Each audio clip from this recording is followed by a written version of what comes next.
Hey people, Intrigue here. Welcome. I'm your host, teaming up with Paradox Interactive to bring you all you need to know about Age of Wonders 4, Ways of War. Today, we'll be checking out new wildlife you can find out in the realms and the new happening events. Let's take a look. Ways of War features new wildlife from two groups, the Accursed Fiends and the Celestial. You can face these out in a realm, or even levy them as your own troops at the correct tome. More info on doing that in a previous video. Out in the realm, you can find them guarding all sorts of nodes and pickups, but there are some new additions where you can typically see them. The new pickup is the prestigious statue, Granting Imperium. Well worth going for early to grab some quick Empire unlocks, or to boost your population. The node is the Blossom Orchard, granting +5 production and food when annexed. Let's check out the creatures themselves now. Accursed Fiends have fire and frost resistance, but weakness to lightning. They're also immune to burning and have the Accursed body trait. This gives units attacking them in melee a chance to be afflicted with the Ghostfire condition, making it more efficient to take them down at range. They typically deal frost and fire damage and inflict the Ghostfire condition with their attacks and abilities. The Accursed Ogre is a tier 2 shock unit. It has the Cursed Charge attack, which is guaranteed to apply Ghostfire and displaces the unit it hits. Use these guys to damage and disrupt enemy formations, and knock high value targets out of their defense modes. The Accursed Blade is a tier 3 polearm unit. Their Cursed Strike has a high base chance to inflict Ghostfire, and Frozen Flames hits adjacent units, inflicting Ghostfire with a chance to freeze them. This guy has potentially powerful area of effect control that could really turn a fight if you can land those freezes, as well as generally threatening large targets as a pretty intimidating polearm unit. The Accursed Trickster is a tier 4 battle mage. Its basic attack has a high base chance to inflict Ghostfire, and Maddening Phantasm is a long range full action that hits hard and has a very high base chance to cause insanity. The Trickster isn't easy to catch either, having the tricky escape to teleport away, plus the Duplicity trait, which creates a clone when it falls low on health. Use these guys to bomb the backlines and cause disarray in enemy ranks with insanity, as well as being a constant menace with Ghostfire stacks. The Calamity Dragon, a tier 5 mythic unit. It has Ghostfire Spike, a long-range full-action hit that inflicts the Ghostfire status. The Ghostfire Storm is a full action that hits 3 random enemies with fire and frost, while also inflicting 2 stacks of Ghostfire, repeating for the next 3 turns. The dragon can also force the Mask of Calamity onto an enemy. This mask links the dragon to it, inflicts Ghostfire every turn, and deals damage to the masked unit whenever the dragon takes a hit. This fella brings a whole lot of pain, and its long-range attacks can make it difficult to deal damage to.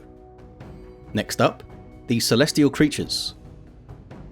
These guys have Spirit Resistance, Control Loss Immunity, and Inspiring Killer, but weakness to Blight and Frost.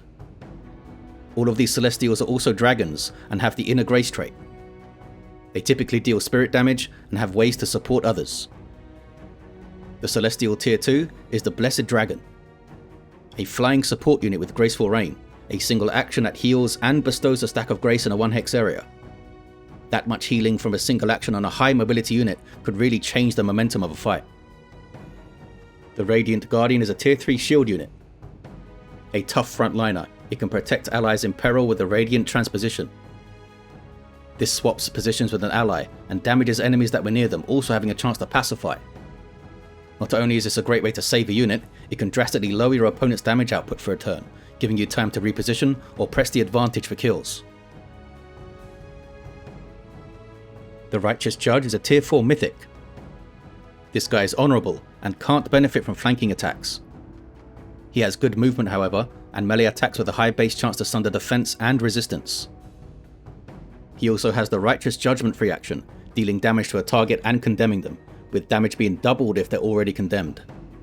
This guy is mobile and quite tough, able to punish foes with big bursts of physical and spirit damage. The Prosperity Dragon, a tier 5 mythic. This guy has Radiant Spike, a full action big hit from long range that also deals damage to enemies adjacent to your target. Reign of Prosperity gives all friendly units a stack of grace and removes a negative status from them. The Mask of Prosperity links the dragon to an ally, transferring the damage they take to the dragon and reducing it, while also giving grace to both at the start of a turn. This guy can hit pretty hard from good range, as well as support the entire battlefield. That's it for the new wildlife units. Now on to the new Intrigue happening events. To experience the new events, make sure happenings are enabled under Gameflow. For a high chance of the Intrigue event triggering, you can enable the Unfolding Mysteries Miscellaneous Realm trait.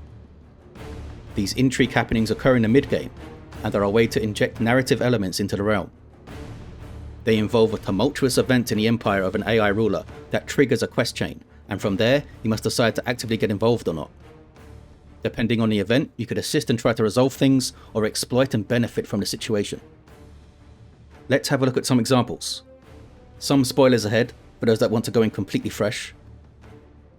In this event, you are suddenly contacted by a Balor, declaring that it has taken over the empire of an AI ruler and gained several armies.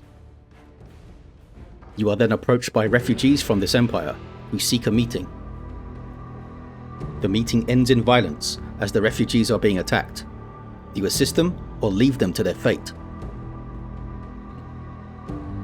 I chose to save the refugees, and absorb them into my empire. They speak of a ritual circle to now investigate. After a battle at the ritual circle, we learn of a deal between the Balor and another AI ruler. We must now decide whether to go to war with one or both of those in the deal, or to stay our hand. And that's where I will leave this tale, for you to discover in your own realm. Will you fight for justice, or ally with a new powerful ruler? Be sure to subscribe to this channel for all things Age of Wonders 4. I've been Intrigue, and thank you all for watching.